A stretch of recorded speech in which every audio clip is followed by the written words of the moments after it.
साथ काहे लिखा के कसम। म्यूजिक बाय संगम।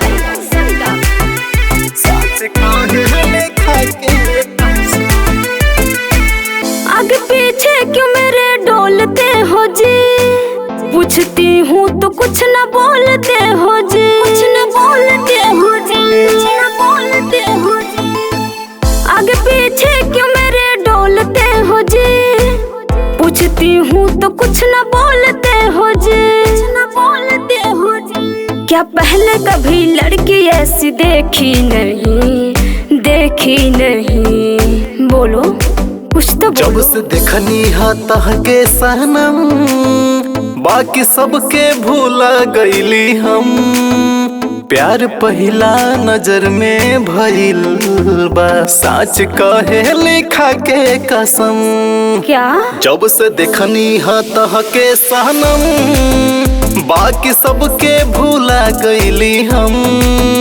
प्यार पहिला नजर में भइल बा, साच कहे लिखा के कसम। साच कहे लिखा के कसम। म्यूजिक बाय संगम।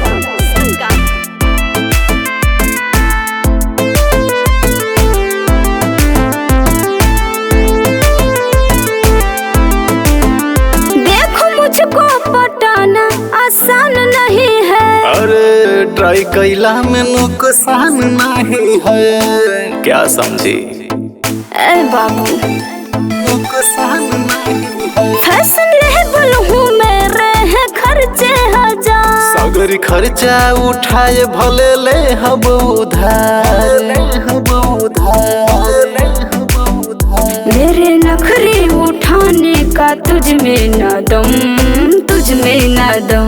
जान हमके बनाला बालम, मौका देव ना शिकायत के हम। प्यार पहिला नजर में भइल बा, साच कहे लिखा के कसम। साच कहे लिखा के कसम।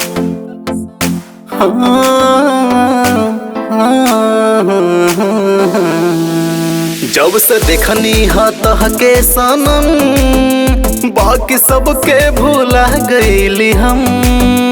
प्यार पहिला नजर में भइल बा, साच कहे लिखा के कसम। साच कहे लिखा के कसम। साच कहे लिखा के कसम।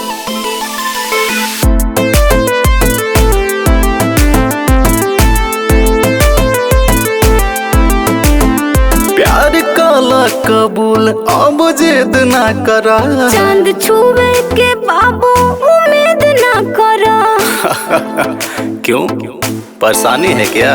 उम्मीद ना करा। तू न मिलबू त जियते जी मर जाइम हम। शौक से मुआ हमरा त नइखे हो गम, नइखे हो गम। रूह बन के भी पीछा न छोड़ब सनम, न छोड़ब सनम। संजय संजीव के चुनने बालम, साथ छूटे ना साथों जन्म।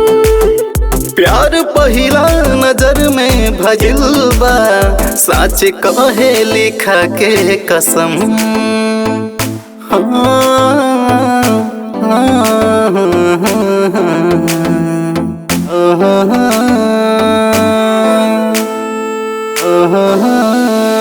जब से देखनी हा तहके सनम, बाकी सबके भूला गईली हम।